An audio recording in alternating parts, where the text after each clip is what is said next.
So naturally, you may think what we got was just one outcome of one experiment. So that may not be very reliable. How about we do multiple runs of that particular experiment? We can do that, right? So in my first run, this is just the outcome I listed in the previous slides. I may re-execute those codes again and again to get different outcomes. You may also want to do that experiment by yourself. Always I get the mean very close to 2. Always I get the standard deviation very close to 0.1. For the probability of my x bar to be greater than 2, it's a little bit more fluctuating, but we can see it's fluctuating around 50%.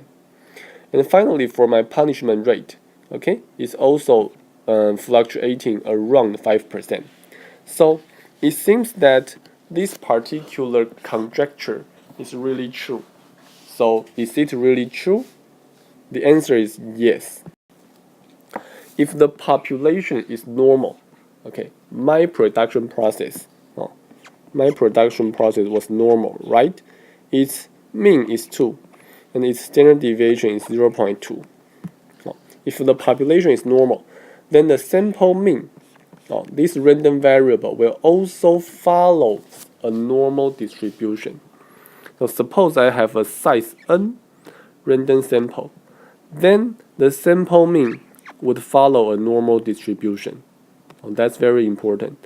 Moreover, we have formula to calculate the mean of sample mean and the standard deviation of the sample mean. The first number here is mu of x bar. The second guy is standard deviation of x bar. I am saying that I know x bar is a random number, a random variable, so it has its distribution. Okay, then I can see that distribution would be normal, with mean exactly the same as the population mean. But for the variance, it will be smaller than the variance of the population. For standard deviation, is of course the same thing. And how significant we may reduce the standard deviation depends on the sample size.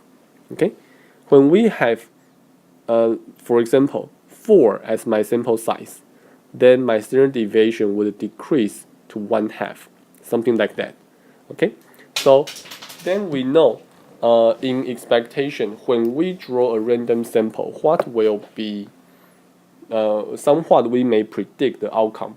It should naturally be some number with which is not so far from 2, because we are drawing from a normal distribution. So this is a proposition that means mathematically we can really prove it through some derivations, but of course we will not do that in this course. But this is something for you to memorize. Your sample mean would be close to your population mean. Your sample mean will have a standard deviation that is not that is determined by the sample size. And finally, your sample mean follows a normal distribution. So with that in mind, we now can calculate everything we need. What's the mean of the sample mean? It's just the population mean, so it's 80. What's the standard deviation of the sample mean? We can first calculate the variance, or we may simply apply the formula directly. For standard deviation, we know it's the population standard deviation divided by n square root.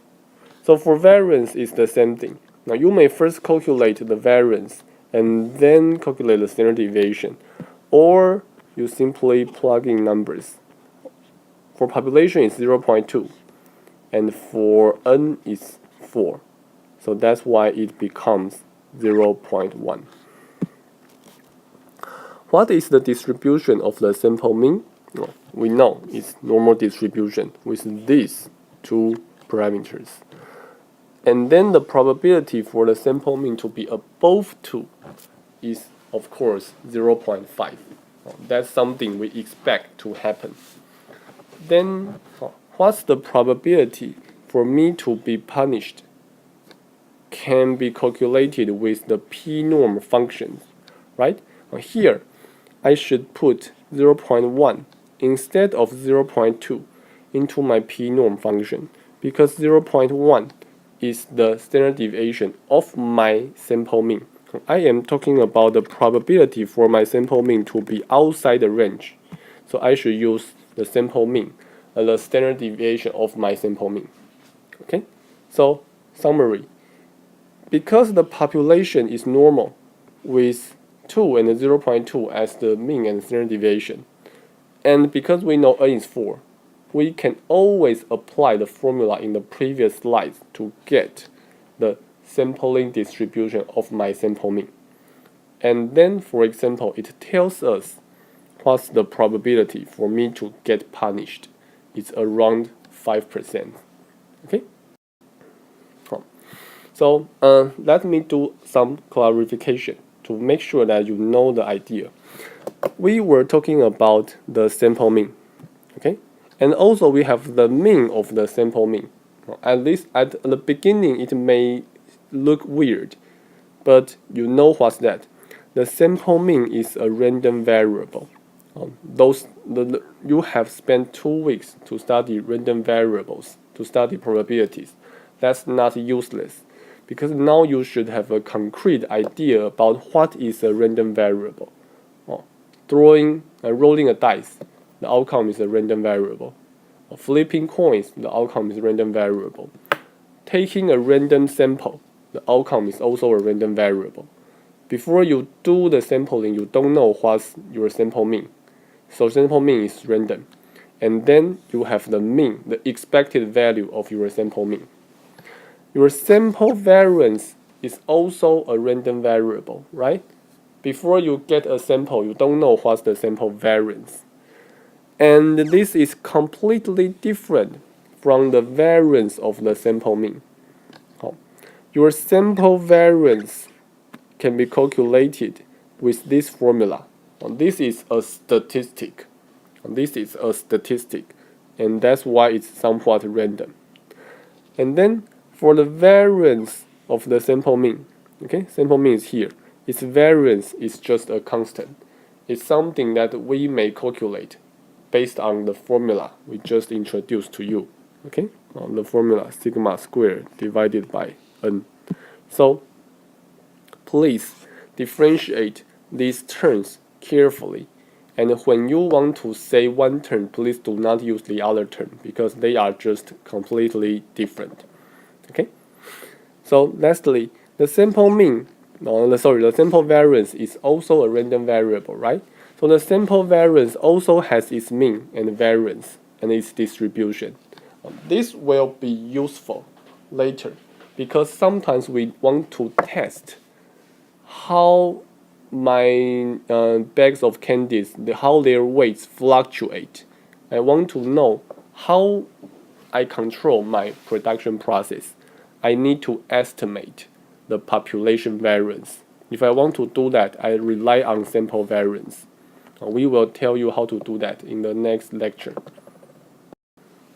Okay, so now with that particular example about production of candies, let me do some more analysis. Suppose the population is normal, like this. Okay, now this is my basic setting. And I know when my sample size is 4, my probability for being punished is around 5%. If I can pay more attention or less attention to my production process, I somewhat can alter sigma, right? This is my production process. Because I was careless, so the standard deviation is somewhat large. If I think the probability 5% for being punished is too large, then I may want to decrease sigma I may want to decrease sigma. Or if I think it's just 5%, I don't care, then I can pay even less attention. So that depends on how sigma decides this probability. Then we may simply do more experiments to do that, right? Because sorry, it's not experiment, it's just calculation. Because we know the probability is just the probability for x bar to be greater than 2.2 or for x bar to be less than 1.8. This probability can always be calculated because you know x bar is normal with mu and sigma divided by n square root. So as long as you change sigma, you will change the distribution of x bar. And then obviously when sigma becomes smaller, smaller, and smaller, x bar would be expected to be very, very, very close to 2. Then it would decrease the probability for getting punished. Okay? And indeed it's here. We may generate this curve by applying the p-norm function multiple times. We will do exercise in class, but anyway, the idea is that if I decrease the variance or the standard deviation of my process, then the probability for me to get punished would decrease. Okay, this is sigma. This is the probability of getting punished. Previously, my sigma was at, maybe we should look at the right hand side, is at 0.2. And we can see the probability is really around 5%. Okay, I can see that now I am at 0.2. 0.2 is around here. Then if I try to be less careful, I will move to the right. If I try to be less careful, I will move to the right. And when I do that, my punishment rate increase a lot. The slope here is very large. Okay, so probably paying less attention is not a good idea. On the other hand, if at this moment I am here, okay, then I can see, oh wow, if I pay less attention, I am not really hurt too much. I am not really hurt too much. So having a graph like this, doing this kind of analysis now helps you to determine whether you really need to invest more to get a better controlled production process, whether it is cost effective to do that. It obviously depends on the sampling distribution, depends on what's your current sigma, what's your current standard deviation. Also, suppose I want to be more careful, then that means I will move to the left. Okay, I can see if I lower my sigma to 0.15, that's somewhat good. Okay, because I can decrease the probability of getting punished. But if I go even further, if I decrease even further, then the benefit is really, really marginal. So even though I may want a very, very low punishment rate, that does not mean I need to decrease my standard deviation to, for example, 0.05. That's simply wasting my money. Okay? So now we know, knowing probability, knowing sampling distribution can really help us in doing this kind of analysis and then to make a better decision regarding how much to invest in controlling our process. Another perspective that we may pay attention to is about the sample size. Okay, I can see that when my mom was using a sample size 4, my punishment rate is 5%. Okay, then if my mom adjusts the sample size, the probability will also change like this. when the sample size goes up, okay, what's going to happen is that the probability for me to get punished will decrease. Why? The result is the answer is very simple. X bar follows a normal distribution with mean mu and the standard deviation sigma over square root of n. So that means when I increase n, I will decrease the standard deviation of my X bar. If X bar is normal, then when I decrease n, X bar will be more centered to the mean, which is 2. Okay? Then it's less likely for me to get a very large or very small X bar. Then n will decrease. Okay. Here you may be confused about then what's the implication of that? Does that mean if my mom want to punish me, my mom should simply select a sample size of 1? Now, that doesn't really make sense, right?